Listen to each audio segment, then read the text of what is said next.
За мене се Али Ахмети и Зоран Заев прочитани како политички ликови.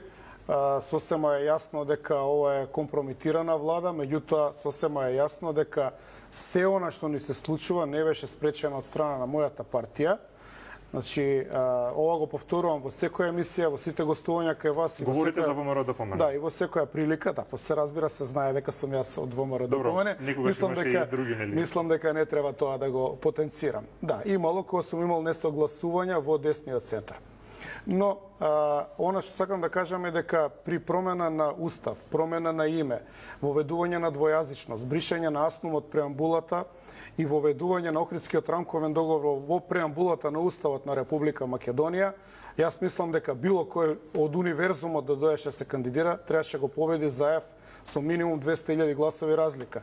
Се она што се случи после тоа е само една формалност и една неизбежна реалност која што не сакаше да ја види само Мицковски.